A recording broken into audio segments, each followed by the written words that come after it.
على رسوله الكريم أما بعد فأعوذ بالله من الشيطان الرجيم بسم الله الرحمن الرحيم وأما من خاف مقام ربه ونهى النفس عن الهوى فإن الجنة هي المأوى۔ اللہ تبارک و تعالی اپنے کلام عظیم میں ارشاد فرما رہا ہے کہ بہرحال جو شخص اپنے رب کے مقام سے ڈرا اور خوف کرتے ہوئے اس نے اپنے نفس کو برے خواہشات سے روکا تو اللہ نے ایسے شخص کا ٹھکانہ جنت بنایا ہے۔ گناہوں سے روکنے کے دو مطلب ہوتے ہیں جو فقہ کی کتابوں میں لکھے ہوئے ہیں۔ ایک، اپنے آپ کو گناہ سے بندہ بچائے ہوئے ہوتا ہے لیکن اس پر اسے کوئی ثواب نہیں ملتا۔ جیسے ہم اس وقت مسجد میں آئے ہوئے ہیں، نماز پڑھ رہے ہیں، کوئی وضو کر رہا ہے، کوئی وعظ کی محفل میں بیٹھا ہے، تو ہم لوگ الحمدللہ بے شمار گناہوں سے اس وقت بچے ہوئے ہیں۔ کوئی بھی گناہ کی قسم ایسی نہیں ہے کہ جو ہم عمل میں لا رہے ہیں۔ تو یہ بچنا جو ہے، یہ گناہ سے بچنے پہ ہمیں ثواب نہیں ملے گا، بلکہ جو نیک کام کر رہے ہیں اللہ اس پر ہمیں ثواب عطا فرمائے۔ اسے کہتے ہیں ترک فعل، گناہ کے کام کو چھوڑ دینا۔ اور ایک ہے نہی النفس عن الہوی، جو قرآن میں اللہ نے بیان کیا ہے، یعنی بندہ کوئی نیک کام میں مشغول نہیں ہے، خالی ہے، اب اس کے سامنے کوئی گناہ کی صورت ایسی آ جاتی ہے کہ اس کا نفس اس برائی کی طرف اسے کھینچ رہا ہے۔ کسی بات پہ جھوٹ بولنا ہے، کہیں مالی معاملات میں کوئی دھوکہ دینا ہے، کہیں کوئی بدعملی کی صورت سامنے آ رہی ہے، یا اور کوئی اپنی ناجائز خواہش پوری کرنے کی دل میں تمنا ہو رہی ہے، اور اس کے لیے اسباب بھی مہیا ہیں۔ اگر آدمی اس گناہ کو کرنا چاہے تو کر سکتا ہے، اس کے باوجود اب اس کے دل میں اللہ کا ڈر اور خوف ہو جائے اور پھر وہ اللہ کے خوف سے اپنے آپ کو اس گناہ سے روک لے تو پھر اللہ تعالیٰ اسے اس گناہ سے بچنے کا بھی ثواب عطا فرمائے۔ تو ایک ہے ترک فعل اور ایک ہے نہی النفس۔ اللہ نے اسی کو بتایا کہ اپنے آپ کو ایسے موقع پر گناہ سے روک لینا کہ جب گناہ تمہیں اپنی طرف کھینچ رہا ہو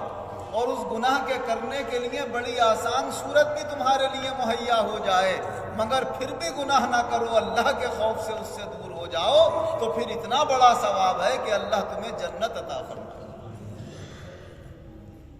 حضرت عائشہ صدیقہ رضی اللہ عنہا روایت کرتی ہیں کہ حضور نبی اکرم صلی اللہ علیہ وسلم نے ارشاد فرمایا کہ میدان محشر میں جس سے اس کے اعمال کا حساب پوچھ لیا گیا، سمجھ لو وہ ہلاک ہو گیا۔ حضرت عائشہ عرض کرتی ہیں، میں نے کہا یا رسول اللہ،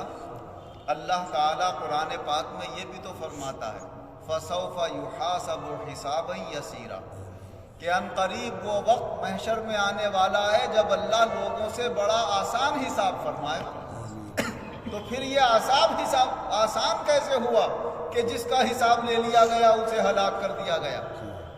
تو حضور صلی اللہ علیہ وسلم نے فرمایا کہ اس آیت سے مراد جو تم پڑھ رہی ہو، اس سے مراد یہ ہے کہ بس اللہ کے سامنے پیش ہی ہوگی۔ ہاں یہ ہیں، اچھا جاؤ،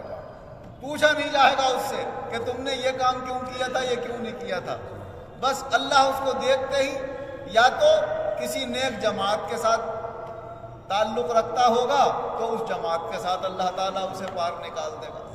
تو اللہ تو سب جانتا ہے، اس سے کچھ چھپا ہوا نہیں ہے۔ اللہ جانتا ہے کہ اس میرے بندے نے کوئی گناہ بھی کیا ہے تو کس مجبوری میں کیا ہے، اس کے نیکیاں اور گناہ دونوں ہیں، مجھے اس کے راز یہاں نہیں کھولنا ہے۔ اچھا جاؤ آگے بڑھو، تم بھی آگے بڑھو، تم بھی آگے بڑھو۔ فرمایا یہ بس پیش ہی ہوگی اللہ کے ساتھ۔ فرمایا وَإِن نُوقِشَ فَقَدْ هَلَكَ، اگر کسی سے اللہ نے مناقشہ کر لیا، یعنی پوچھ تاچھ کر لی کہ یہ کیوں کیا تھا، یہ کیوں نہیں کیا تھا، اور نہ چھوٹے گناہ کو چھوڑا نہ بڑے گناہ کو، ایک ایک کا وہاں حساب لے لیا کہ اس کا جواب دے مجھے، اس کا جواب دے، اس کا جواب دے۔ فرمایا کہاں تک جواب دے گا، اس کی کوئی خیر نہیں۔ اس مبارک حدیث پاک کی روشنی میں سمجھ میں یہ آتا ہے کہ اللہ کے جو بندے دنیا میں جیسا حال رکھتے ہیں، اللہ ویسا ہی معاملہ ان کے ساتھ آخرت میں فرمائے۔ بعض بندوں کے حالات ایسے ہوتے ہیں کہ وہ حتی الامکان اپنے آپ کو گناہ سے بچانے کی کوشش کرتے ہیں، نیک کام کرنے کی کوشش کرتے ہیں، مگر کوئی مجبوری کی صورت ایسی آ جاتی ہے کہ ان سے وہ گناہ سرزد ہو جاتا ہے، اور گناہ ہونے کے بعد فوراً انہیں احساس ہو جاتا ہے کہ ہم نے یہ بہت بڑی غلطی کی،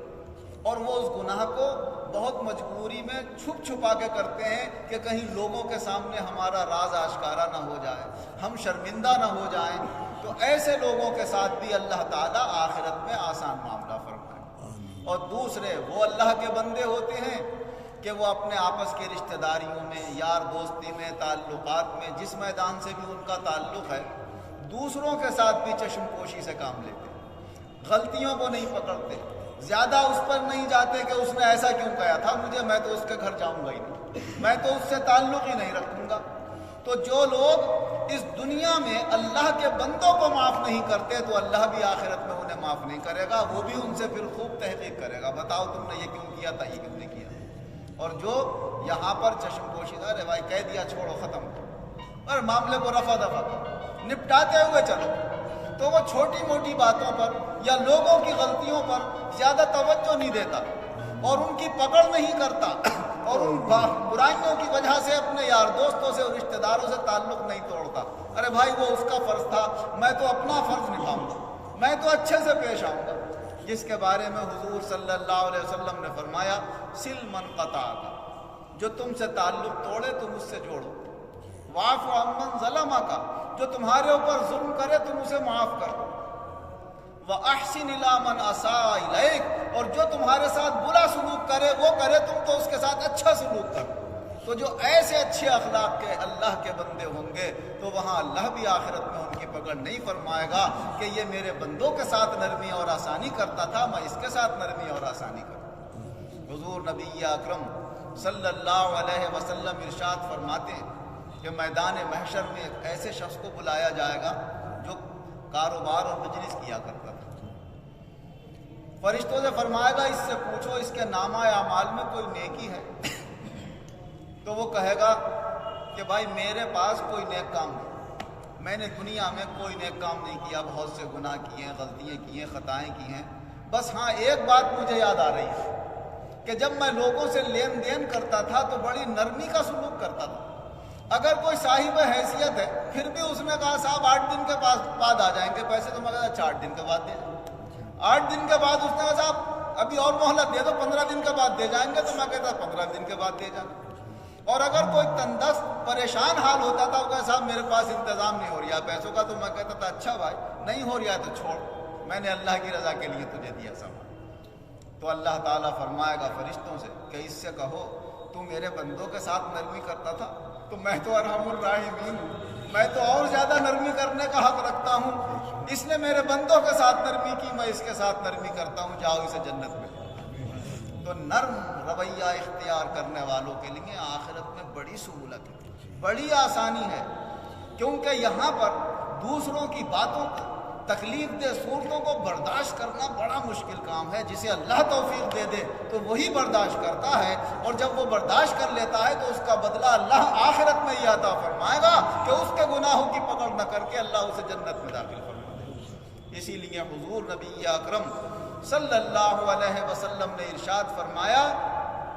کہ جو اللہ کے کسی بندے کا دنیا میں ایک عیب چھپائے گا اللہ تعالیٰ آخرت میں اس کے 70 عیب چھپائے گا۔ تو اللہ تو اور زیادہ مہربان ہے اپنے بندوں پر، تم یہاں پر عیب چھپاؤ گے، عیبوں کی پکڑ نہیں کرو گے، چشم پوشی سے کام لو گے تو اللہ تعالیٰ تمہاری آخرت آسان فرما دے۔ حضرت عبداللہ ابن عمر رضی اللہ عنہ سے روایت ہے کہ کچھ بندے اللہ کے سامنے میدان محشر میں ایسے بھی آئیں گے کہ اللہ تعالیٰ ان سے فرمائے گا میرے پاس آ جاؤ، قریب آ جاؤ. تو ایک مومن کو اللہ اپنے پاس بلا لے گا، اور اتنی قریب بلا لے گا کہ آس پاس والے کسی کو آواز بھی نہ جائے کیا باتیں ہو رہی. چپ کے چپ تو یہ گناہ کرا تھا، یہ گناہ کرا تھا، ہاں مولا کرا تھا، یہ کرا تھا، ہاں کرا تھا. سب گناہ اسے یاد دلائے گا. بندہ سمجھے گا سب اللہ کو پتہ ہے، ہلاکت و بربادی کے سوا کچھ ہے ہی نہیں اب یہاں. اللہ تعالیٰ فرمائے گا کہ ہم نے تمہارے گناہوں پر دنیا میں بھی پردہ ڈال رکھا تھا، ہم یہاں بھی پردہ ڈالے دیتے ہیں، فرشتوں جاؤ اسے جنت میں لے جاؤ. تو ایسا معاملہ بھی ہو تو یہ وہی اللہ کے بندے ہوں گے کہ جن سے کبھی کوئی گناہ بحالت مجبوری ہو گیا اور انہوں نے بندوں سے بھی چھپایا اور اللہ سے بھی ڈرے اور توبہ کر لی اور اللہ کی شرم اور بندوں کی شرم اپنے دل کے اندر رکھی اور لوگوں کے ساتھ نرم رویے اختیار کرنے والے ہوں گے. یقیناً ان کی آخرت بہت آسان اور بہت عمدہ طریقے سے کامیاب ہوگی. اللہ کے بندے یہاں کی پرواہ نہ کریں، یہاں کی تو اونچ نیچ تکلیف آرام سب گزر جائے گا. یہ دنیا دار فانی ہے، یہاں سب کچھ فنا ہو جائے گا، وہاں باقی رہنے والا معاملہ ہے. اگر خدا نخواستہ وہاں پکڑ ہو گئی تو وہاں بڑا خطرہ ہے. حضور نبی اکرم صلی اللہ علیہ وسلم ارشاد فرماتے ہیں کہ میدان محشر کی تو ہیبت ایسی ہوگی اور پھر وہاں سورج کی تیزی ایسی ہوگی کہ پسینے میں کوئی ٹخنوں تک ہوگا، کوئی گھٹنوں تک سینے میں ہوگا، وہاں کوئی کولیا برابر ہوگا، کوئی گردن تک ہوگا اور اس کے منہ کو لگام لگا رہا ہوگا پسینہ، جبکہ ان کے قد بہت لمبے لمبے ہوں گے اور اس کے باوجود ان کے اوپر پسینہ اوپر کو چڑھا جا رہا ہوگا. اور ایک وقت وہ آئے گا جب اللہ تبارک و تعالی حضرت آدم علیہ السلام سے فرمائے گا کہ اے آدم اپنی اولاد میں سے جو جہنم میں جانے والے ہیں ان کو نکال لو اور جہنم میں ڈالو. تو پوچھیں گے باری تعالیٰ کتنوں کو نکال لوں؟ تو اللہ تعالیٰ فرمائے گا ہر 1000 میں سے 999 کو دوزخ کے لیے نکال لو اور ایک کو جنت کے لیے چھوڑو. فرمایا وہ آواز اللہ کی ایسی ہوگی جسے سن کر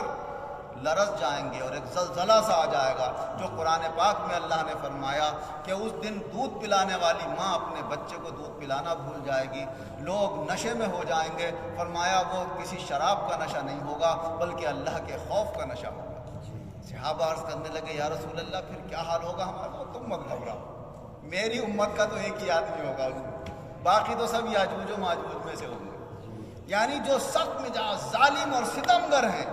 ان کے لیے آخرت میں بہت بڑا خطرہ ہے، اور جو نرم مزاج ہیں، ہمدرد ہیں، لوگوں کے ساتھ اچھے اخلاق سے پیش آنے والے ہیں ان کے لیے دنیا میں بھی خیر ہے اور آخرت میں بھی خیر ہے. اللہ ہمیں اپنی آخرت کو یاد رکھتے ہوئے زندگی گزارنے کی توفیق عطا فرمائے اور اپنے اور پرائیوں کے ساتھ اللہ ایسا سلوک کرنے کی توفیق دے کہ جس کے بدلے میں اللہ بھی آسانی میں ہمارے ساتھ آخرت میں آسان معاملہ فرمائے. آمین. وآخر دعوانا ان الحمدللہ رب العالمین. الحمدللہ رب العالمین والعاقبۃ للمتقین والصلاة والسلام علی خیر خلقہ محمد وآلہ واصحابہ اجمعین. اے اللہ ہمارے دلوں کو اپنے تمام مسلمان بھائیوں کے لیے نرم کر اور آپس میں ایک دوسرے کا خیر خواہ اور ہمدرد اور عالم کے مسلمانوں کو عقل سلیم اور ہوش عطا فرما، ایمانی دولت سے مالا مال فرما اور اخلاق و پیار محبت سے مالا مال فرما.